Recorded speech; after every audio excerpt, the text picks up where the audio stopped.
situasi kepelatihan timnas yaitu Sintayong, kita dengar di mana setelah Sintayong diwawancara oleh salah satu media di Korea, Yongjang, yang dimana mengatakan ada negara lain yang berminat dengan jasa STY. Maka sekarang beredar rumor kalau STY ingin istilahnya mengkat perjanjian dengan Indonesia untuk menerima lamaran dari negara lain. Tapi kalau yang beredar juga isunya STY akan sampai menyelesaikan kontraknya 6 bulan.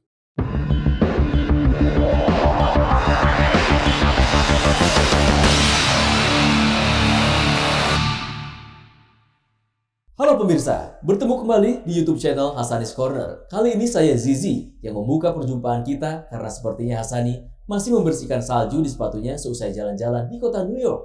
Terima kasih Zizi yang telah membuka opening episode kali ini. Ya, tapi dugaan Zizi tentang salju di New York kebetulan ada kemarin sempat salju tapi tipis sekali, tapi dibaringin hujan, jadi dia cepat hilang. Kalau kita bandingkan dengan 2 minggu yang lalu, di saat saya baru datang ke New York, saljunya turunnya lumayan kenceng, lebat. Jadi bisa kita nikmati kalau emang kita pecinta dari salju. Tentunya kami dengan Zizi pada episode kali ini ingin membedah situasi kepelatihan timnas yaitu Sintayong, apalagi rumus terakhir cukup kencang. Kita dengar di mana setelah Sintayong diwawancara oleh salah satu media di Korea, Yongjang, yang dimana mengatakan ada negara lain yang berminat dengan jasa STY. Berita ini saya lihat mulai memanas bagi mereka yang selama ini memang membela STY, tentunya kecewa, tapi yang selama ini mungkin tidak begitu suka dengan STY, gembira. Nah, situasi perperangan di antara para netizen saya lihat cukup luar biasa. Sekarang juga terseret kepada para pengamat. Rupanya di pengamat juga sifatnya sudah seperti para netizen, pakai kubu-kubuan. Apakah ini bagian dari drama Korea seperti di film yang cukup populer, drakor? Kita nantikan saja. Nah, yang menarik buat saya, kasus STY ini setelah menjalani masa kontrak dari tahun 20 telah mencapai 4 tahun plus penambahan 6 bulan yang nanti akan berakhir pada bulan Juni. Itu di perjanjian tambahan di era kepemimpinan sekarang di bawah Pak Erick Thohir. Nah, juga saya ikutin di media, Pak Erick sepertinya terpancing juga oleh pertanyaan-pertanyaan media dengan rumus yang beredar ini.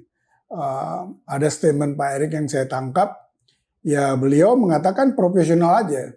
Sepertinya ada percakapan sebelumnya, sebelum menuju ke Piala Asia mungkin, di mana sebagai orang yang memberi pekerjaan, ya tentu dia menginginkan sesuatu. Itu lumrah. Seperti juga waktu kami meng-hire STY pada tahun 20. Nah jadi kalau saya tangkap dari perkataan Pak Erick di media yang saya tangkap, itu mengatakan secara profesional, beliau menginginkan timnas senior masuk ke 16 besar di Piala Asia. Toh itu sudah tercapai. Dan membawa timnas U23 kalau bisa maju ke babak 8 besar. Dalam catatan sejarah portfolionya STY itu pernah membawa timnas U23-nya Korea menjuarain istilahnya Piala Asia. Jadi dia dalam hal itu memang mungkin salah satu strength-nya ada di usia muda itu.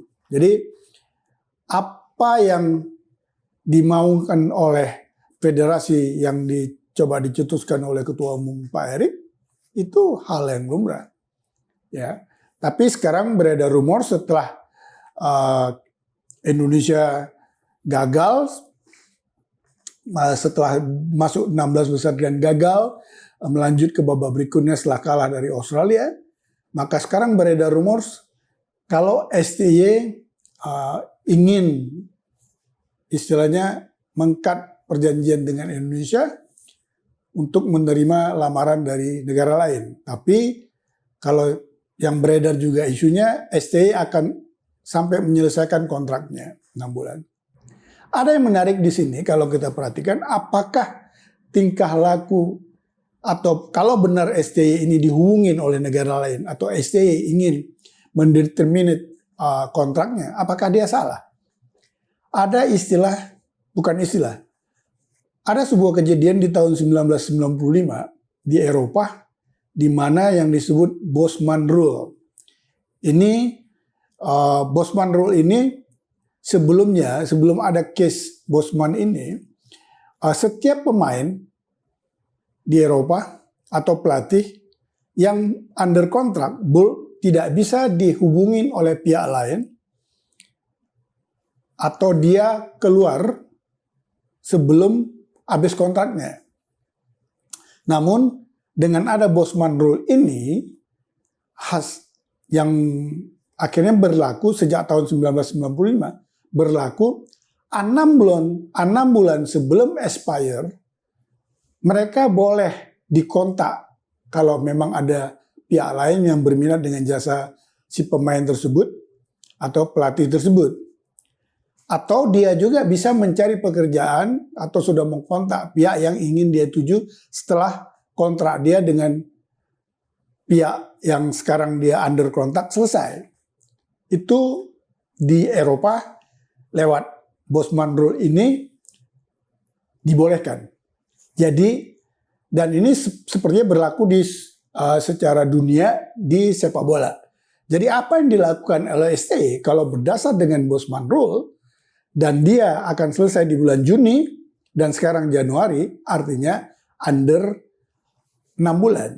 Jadi kalau dia katakan ada negara lain yang berminat dengan jasa dia dibolehkan. Artinya dia tidak melanggar. Jadi kalau ada pengamat yang mengatakan STY semena-mena atau melanggar etika, tidak juga. Nah, ini pendapat saya berdasarkan kalau saya lihat dari kondisi atau kalau kita tahu dengan istilah Bosman Rule tersebut. Ya. Nah, pertanyaannya, apakah dengan keberhasilan STY membawa timnas babak 16 besar yang tercatat sebagai sejarah, lalu mungkin dia ingin ada kepastian tentang perpanjangan kontraknya sebelum dia membawa tim U23 di bulan April mendatang, itu kan boleh-boleh saja dia mengajukan itu. Kalau memang ada negara lain yang memang berminat, mungkin saja karena dia berada secara prestasi kalau orang melihat dia bisa membawa tim Indonesia yang ranking paling bawah di Piala Asia bisa masuk ke babak kedua. Jadi seperti kita juga melihat STY sebelumnya.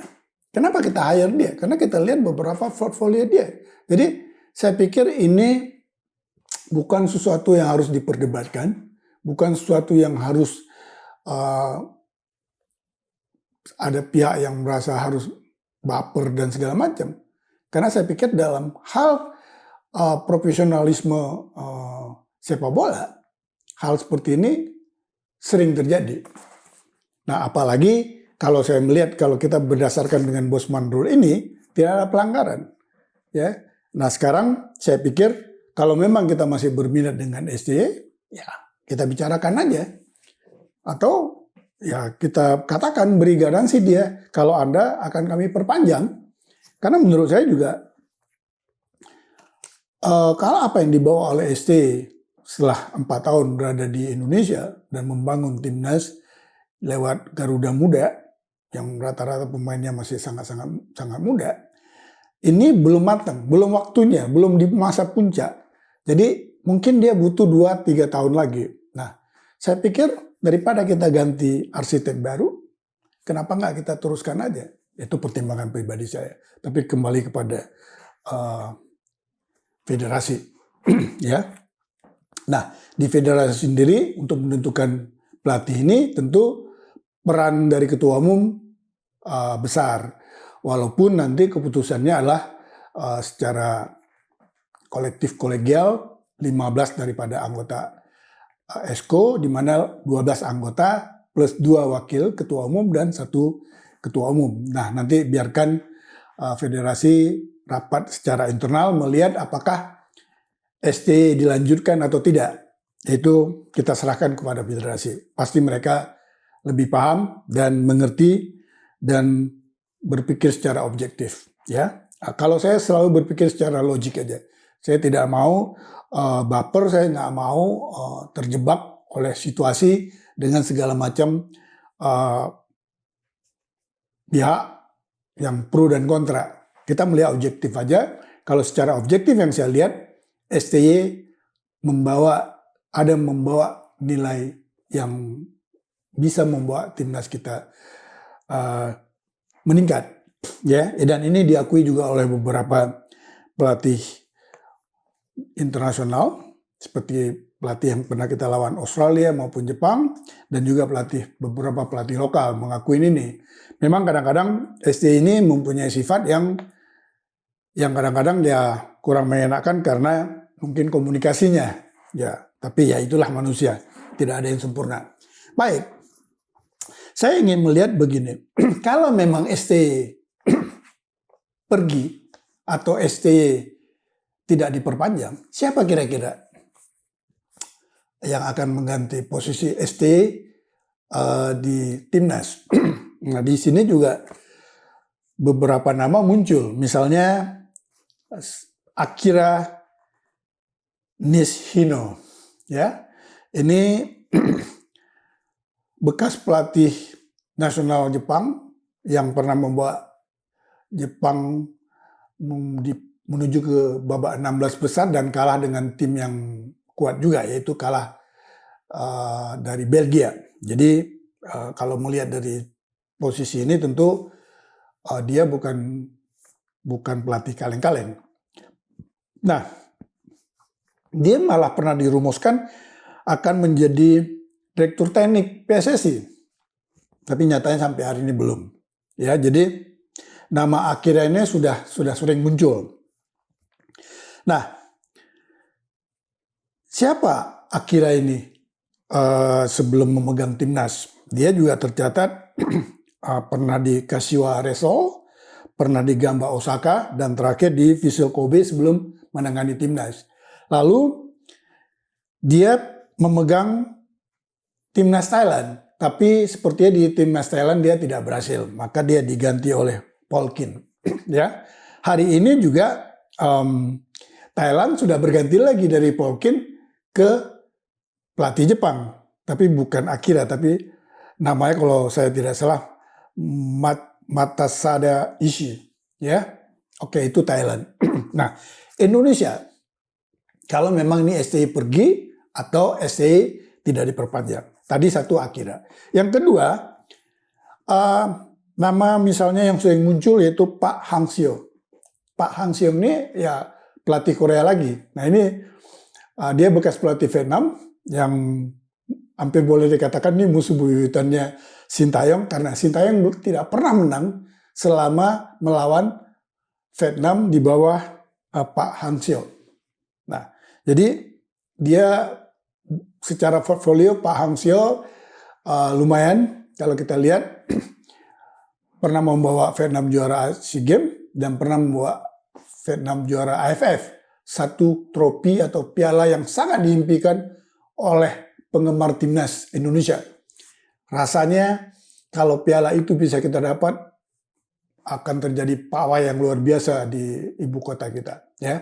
Karena Indonesia belum pernah juara AFF, juara 2 terus. Jadi ini impian yang sangat-sangat dinantikan dan malah banyak orang kecewa dengan STY kenapa tidak bisa membawa Indonesia juara AFF, padahal dia pelatih kaliber dunia. Ya, jadi banyak segala orang mengharap dan mengatakan hal-hal yang negatif tentang STY karena gagal membawa trofi Piala AFF. Sedangkan pelatih Indra Safri bisa membawa juara SEA Games. Jadi selalu diadu domba oleh para orang yang suka mengadu domba. Lalu banyak bertebaran di sosial media yang kecewa dengan STY karena belum bisa membawa. Nah, apakah kalau misalnya Pak Hang Seo ini menjadi pelatih timnas bisa membawa Indonesia juara AFF? Bisa saja, ya, walaupun materinya berbeda, ya. Tapi ya itulah. Cuma apakah sudah siap dengan gayanya orang Korea? Mungkin kalau orang Jepang lebih kalem. Ini orang Korea kan sama. Yang kita tahu keras, disiplin, ya. Jadi masalah culture juga harus kita pertimbangkan kalau memang kita mengambil lagi pelatih seperti dari Korea atau dari negara-negara yang kita anggap selama ini baik secara sepak bola di Asia, Jepang dan lainnya. Juga ada muncul nama misalnya Bernardo Tavares, yaitu pelatih dari PSM Ujung Pandang, ya, PSM Makassar. Di mana secara prestasi dia bisa membawa Makassar juara liga dengan pemain-pemain muda. Padahal PSM bukan sebuah tim yang dikategorikan favorit di awal kompetisi. Ini dia bawa di 22-23 ya, bukan sekarang kan masih berlangsung. Nah, Tavares bisa mengantar Makassar, padahal kalau kita lihat persaingan di Liga Indonesia juga ketat. Ada Persib Bandung yang difavorit, ada Bali United sebagai juara bertahan saat itu, lalu Persija, Madura United, Borneo. Ini kan tim yang hari ini berada di papan atas. Jadi dengan dia bisa membawa Makassar juara, ya tentu ini juga dia boleh dikatakan pelatih yang baik gitu. Jadi siapa di antara Akira, Pak Hang Seo, atau Tavares? Nah, jadi ini kira-kira kalau kita mau mengganti STY. Oke, pertanyaan saya, apakah sudah waktunya atau memang harus kita mengganti STY dengan pelatih lain? Kalau misalnya STY masih mau dan meminta garansi untuk memperpanjang. Taruhlah ada perjanjian dengan Ketua Umum PSSI, kalau misalnya dia bisa membawa U23 mencapai babak ke-8 besar, maka ada garansi memperpanjang. Kalau misalnya STY gagal cuma sampai di babak 16 besar, apakah kita putuskan? Atau kita tetap memperpanjang? Karena mengingat apa yang telah dibangun oleh STY, sayang kalau kita tinggalkan setengah jalan dan kita beri lagi kesempatan dia 2 tahun lagi lah, 2 atau 3 tahun untuk menyelesaikan apa istilahnya pasukan yang telah dia bangun, yang menurut saya dan banyak pengamat juga setuju mengatakan oke gitu. Nah ini menjadi pertimbangan juga. Lalu kalau memang kita mau mengatakan goodbye kepada STY, alasannya apa? Karena kalau secara data, kalau yang dapat saya katakan di sini, selama dia menjadi pelatih timnas, dia telah membawa timnas bermain 43 kali main, yaitu 43 pertandingan, dan meraih kemenangan 21 kali. Draw 10, hanya kalah 12 kali. Jadi dari sisi persentase, dia sebenarnya bagus. Ya, ini berdasarkan data. 43 pertandingan, 21 kali menang, 10 kali draw. Artinya kan dia membawa prestasi yang bagus pada timnas dan mengangkat ranking Indonesia dari posisi 170 ke sekarang 140-an. Ya, jadi kalau itu menjadi dasar, ya itu prestasi. Ya, itu kenyataan. Itu yang memang data yang bisa kita istilahnya apa? Bisa dipertanggungjawabkan. Lalu kalau kita lihat kemarin di pertandingan lawan Australia di babak 16 besar, permainan Indonesia luar biasa. Berani main terbuka, pressingnya juga sudah mulai ada. Perpindahan bola dari kaki ke kaki lewat juga cukup bagus. Artinya permainan dari timnas di bawah STY banyak kemajuan. Nah, ini pertimbangan. Bukan ingin membela, tapi mari kita melihat secara objektif. Mari kita melihat secara logik apa yang telah dilakukan STY sebelum mengambil keputusan. Nah, ini kita bicarakan data. Ini kita bicarakan apa yang telah dilakukan pada timnas. Memang kalau kita lihat dari sisi negatifnya, STY itu belum pernah bisa membawa kita juara. Contohnya juara AFF, dia belum bisa membawa ke sana. Nah, STY pernah membawa Korea U23 juara Asia di tahun 2016 yang juga bermain di Qatar. Itu mungkin juara yang pernah dia miliki.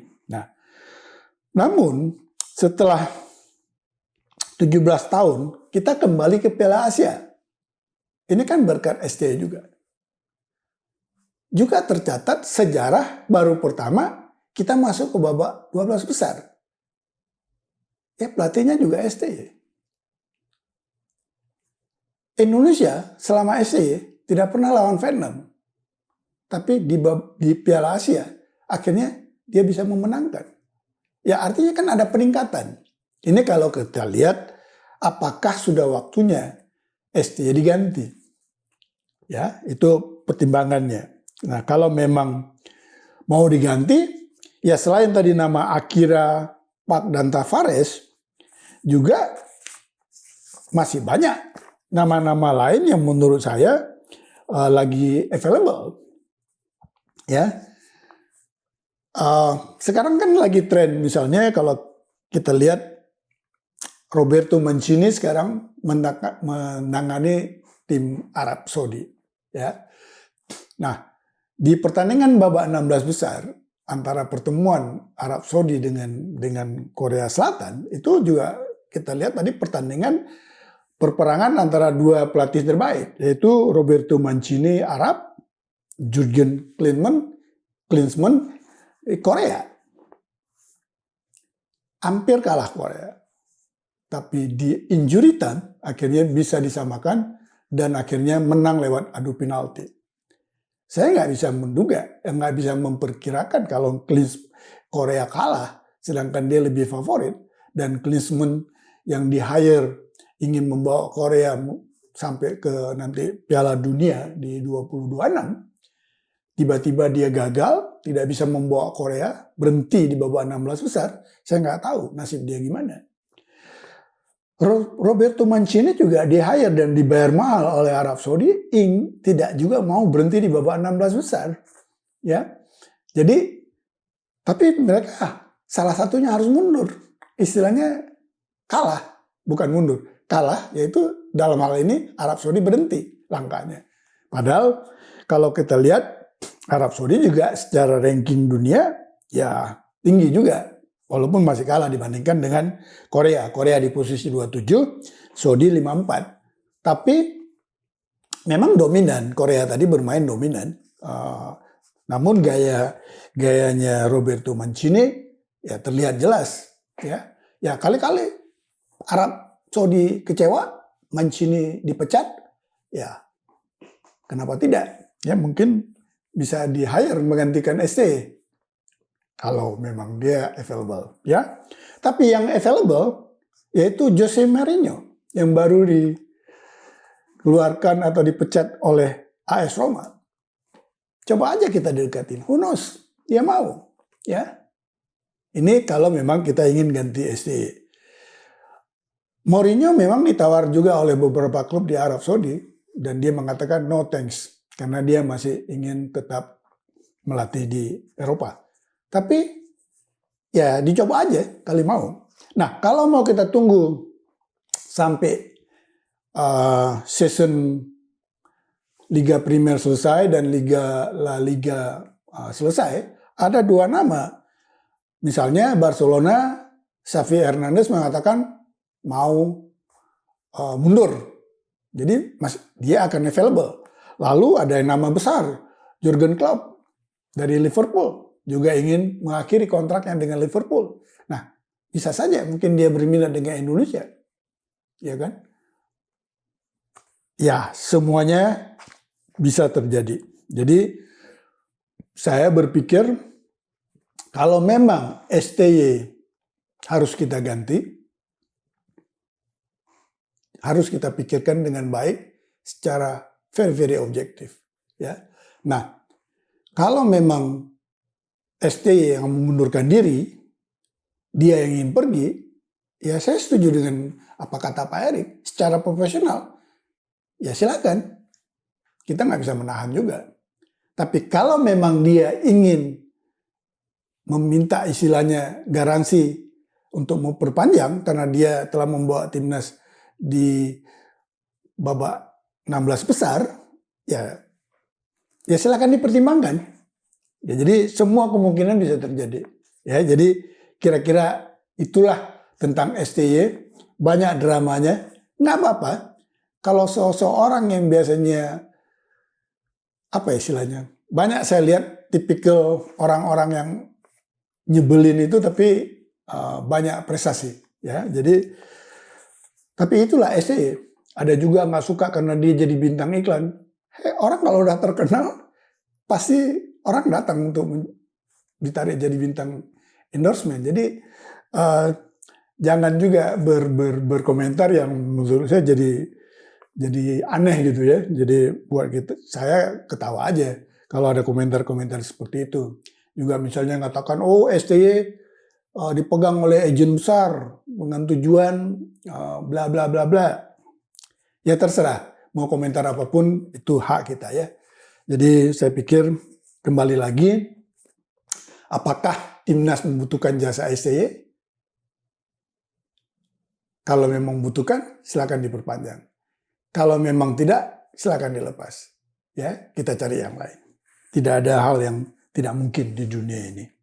Oke, saya nanti mungkin akan sebelum menyambung lagi atau tentang masalah STY ini, tentunya saya harus say hi dulu kepada Zizi. Zizi telah mempersiapkan tentang sejarah pelatih-pelatih yang pernah menangani timnas. Silakan Zizi. Ya Sani, saya punya daftar pelatih asing yang pernah menjadi pelatih tim nasional Indonesia.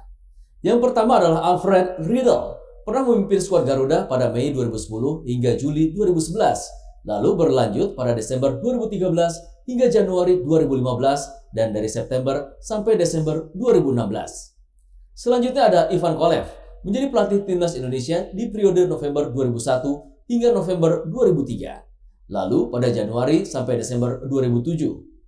Selanjutnya ada Peter White, melatih timnas Merah Putih selama Januari 2004 sampai Januari 2007 Hasani. Selanjutnya ada Sintayong yang mulai melatih pada tahun 2020 hingga sekarang. Sementara Wim Reisberger menjadi arsitek timnas Indonesia hanya selama 1 tahun, yakni di periode Januari hingga Desember 2011. Luis Mia yang memprakarsai filosofi sepak bola Indonesia bersama Danur Windo memimpin timnas Indonesia pada Januari 2017 hingga Agustus 2018. Lalu ada Simon McManamy melatih di periode Januari hingga November 2019. Sedangkan pelatih asal Belanda Peter Huistra memimpin pada Mei hingga Desember 2015. Lalu ada Luis Manuel Blanco di periode Februari 2013 hingga Maret 2014. Selanjutnya ada Jackson F. Diago, asal Brazil, yang juga mantan pemain bintang Persebaya Surabaya, melatih timnas Indonesia selama Maret 2013 hingga Desember 2013. Demikian Hasani. Terima kasih Gigi. Jadi selain Sintayong juga timnas pernah ditangani oleh nama-nama besar, misalnya Alfred Riedel yang sukses di Thailand, tapi di Indonesia juga dia gagal membawa Indonesia Piala AFF. Begitu juga dengan nama-nama lainnya. Jadi ya itulah timnas yang sampai hari ini tidak pernah juara di Piala AFF. Ya, mudah-mudahan, nggak tahu apakah tahun ini, apakah tahun depan, atau tahun berikutnya. We never know. Ya, oke. Kalau tadi saya coba berbicara tentang kemungkinan-kemungkinan dan data tentang STY, kali ini saya ingin sharing kira-kira ini pendapat daripada para netizen yang menjadi penggemar Hassani Corner. Ya, ini ada Caleb Sianturi. Nah ini saya baca, kenapa ya STY belum punya starting 11 yang pakem untuk timnas? Ya ini aja yang terus diasah, dinaikkan level permainannya. Tim yang lawan Argentina kemarin itu yang harus terus diproses. Ini pendapat dari Caleb Sianturi. Ya, yang dia gemes, kenapa sih STY tidak pernah mempunyai pakem dari starting 11-nya? Dan ini juga banyak orang yang resah dan gelisah melihat STY ini tidak pernah memiliki pemain yang sama di pertandingan selama Piala Asia. Ya, jadi ini pendapat Caleb Sianturi. Ya. Lalu ini pendapat Joko Purwoko. STY gila dan sangat visioner. Dia berani ikut Piala Asia ini dengan skuad yang masih muda, rata-rata 22,5 tahunan pemainnya. Di sini STY sedang membangun fondasi buat 3-5 tahun ke depan, buat timnas bisa eksis di Asia. Semoga proses berjalan sesuai harapan. STY sedang menanamkan growth mindset kepada pemain, kepada PSSI, dan kepada penggemar timnas. Prestasi timnas bakal bagus, tidak secara instan. Ini pendapat Joko Purwoko. Bagus Mas Joko. Lalu ini pendapat Arini Antika. Saya setuju pelatih yang berani mengambil risiko jika berhasil Indonesia sepak bolanya seperti Korea. Bisa masuk Piala Dunia yang permainan cukup cepat. Amin. Semoga doa dari Rini Antika ini terkabul. Kita masuk Piala Dunia. Ini dari Edi Tong. Menurut saya, kita pendukung harus tahu kinerja STY sudah cukup baik. Kita juga harus lihat, sejak dilatih STY, ranking FIFA 80 ke atas mampu dilibas merah putih. Sedangkan ranking FIFA Indonesia masih 175 waktu awal. Nah ini mungkin dia menceritakan di waktu awal kita bisa mengalahkan tim-tim di atas ranking 80. Kalau di bawah ranking FIFA 80 ke bawah, kalah itu wajar. Nah, mungkin ini alasan dia kalah wajar kalau lawan misalnya Australia, yang di posisi berapa Australia itu? Di posisi 29, ya. Jepang malah nomor 1 di Asia, yaitu posisi 20 secara dunia. Nah, karena terlalu jauh dan untuk mencapai itu butuh waktu. Ini pendapat dari Edi Tong, ya. Lalu ini pendapat dari Andre Diksi. STY konsepnya dalam membangun tim, ini benar. STY konsepnya dalam membangun tim adalah membongkar rumah yang sudah dibangun oleh orang lain dan membangun kembali rumah sesuai dengan keinginan dan standar sepak bola internasional. Ini pendapat dia. Oke, ini dari Never Ending, ya. Kita semua percaya STY bisa bangun timnas ke arah yang lebih positif. Cuma kadang aneh sama keputusan yang dia panggil pemain. Contoh Arhan. Dia ini nggak dapat menit bermain di Jepang, bisa-bisanya dipanggil. Ya ini pendapat siapapun boleh berpendapat ya. Dan keputusan boleh main tidak main itu tergantung di pelatih yang lebih tahu materi dari yang dia inginkan. Oke, ini dari Republik Bolanesia. Sebenarnya paling tepat adalah menilai STY di Timnas U23. Saya rasa di usia itulah jelas murni hasil dari kepelatihan STY sejak mulai menangani Timnas Indonesia. Alasannya, semua hasil potong generasi ada di Timnas U23. Beberapa pemain bahkan sudah matang di tempa mental di Timnas Senior, walaupun akhirnya prestasi dalam kutip agak sedikit dikorbankan di Timnas Senior. Ya, kekurangan STY saya rasa hanya di masalah komunikasi dan kurang bijak di pemilihan skuad Timnas Senior saja. Nah, ini dia mungkin membandingkan antara, karena ini pemain-pemain muda yang bermain di senior, dan menurut dia sebenarnya kelebihan STY adalah saat membangun Timnas U23. Ini pendapat dari Republik Bolanesia, ya. Ini pendapat dari Dienzan. STY mampu membangun fondasi karakter pemain Timnas Indonesia. So far so good. Mungkin sekarang belum terbukti dengan trofi, tapi tunggu 2-3 tahun ke depan boleh jadi Timnas kita bisa bersaing bahkan di level yang lebih tinggi. So, let's see. Go Garuda, go. Ini dari Dienzan, ya.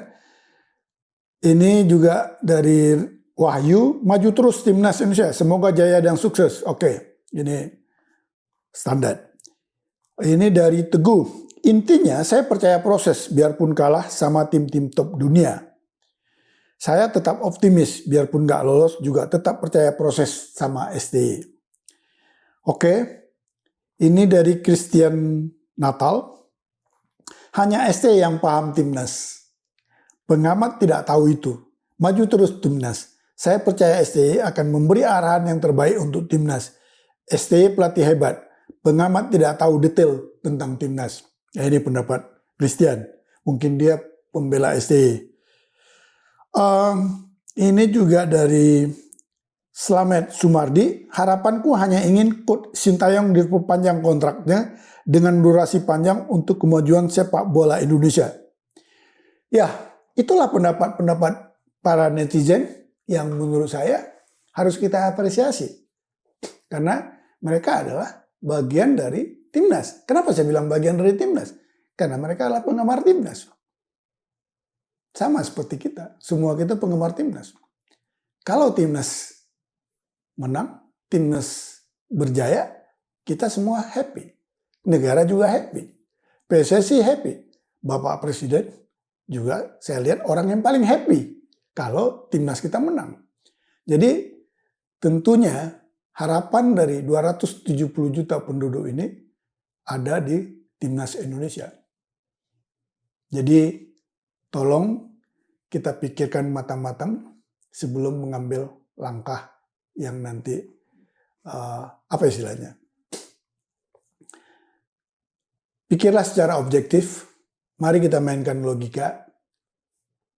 Singkirkan dulu baperan dengan gaya misalnya STY. Apa harus kita, kalau memang dia secara prestasi bagus, kita accept itu. Kalau memang ada yang lebih baik, silakan kita ganti. Dan kalau STY mengatakan that enough untuk Indonesia, saya ingin pindah mencari tempat yang baru, ya kita juga harus terbuka, harus berbesar hati. Ya, nah tidak ada hal yang tidak mungkin di dunia ini. Jadi saya pikir kalau memang bisa dipertahankan, monggo. Kalau memang tidak, silakan. Kembali lagi, kami tentu tetap di belakang Timnas, Garuda di dadaku. Nah, kepada para penggemar Hassani Corner, supaya ini acara bisa terus memberi informasi-informasi yang positif dan berimbang, tolong like dan subscribe our channel Hassani Corner, all about sport.